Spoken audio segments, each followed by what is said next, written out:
એક સોશિયલ મીડિયામાં reel viral થયેલ કે જેમાં રીલની અંદર એવી માહિતી મળેલ કે લાજપોર જેલના જેલરે જે આરોપી છે એના પરિવારજનોને કોલ કરી અને એમની પાસેથી સુવિધાના નામે અને બ્લેકમેલિંગના નામે પૈસા માંગણી કરવામાં આવેલ અને એ વિડીયો ક્લિપ વાયરલ થયેલ. જે આ કોલ કરનાર છે એ રાજેશભાઈ ઉર્ફે રાજુ ઉર્ફે ચકો ઉર્ફે દત્તા નરેન્દ્રભાઈ ત્રિવેદી નામનો વ્યક્તિ કે જે જેલની અંદરથી જ્યારે કોઈ કાચા કામનો કેદી અંદર ગયો હોય ત્યારે એના પરિવારજનોને કોલ કરી પોતે જેલર છે એવી ઓળખ આપી અને જેલની અંદર એને ટિફિન પહોંચાડવું, સારા બેડની વ્યવસ્થા કરવી અથવા અન્ય કોઈ સુવિધા આપવી. અને જો એવું ન આ લોકો એ બાને જો પૈસા ન આપે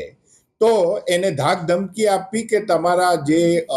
જે રિલેટિવ છે કે જે કાચા કામના કેદી તરીકે જેલમાં આવેલા છે તેઓને ટોર્ચર કરવામાં આવશે, હેરાન કરવામાં આવશે, એવી રીતના કોલ કરી અને ખોટી પોતાની જેલર તરીકેની ઓળખ ઊભી કરી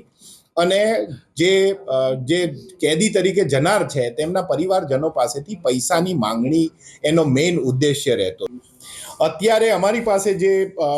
માહિતી છે જેમાં ટોટલ 6 જેટલા ગુના નોંધાયેલા છે અને અડાજણ પોલીસ સ્ટેશનના 3 કાચા કામના કેદી હતા. એ 3 કાચા કામના કેદીના પરિવારજનોને, એકની પત્નીને, એકના પિતાને અને એકના ભાઈને કોલ કરી અને એમણે 15,000 જેટલી રકમ દરેક પાસેથી માંગી અને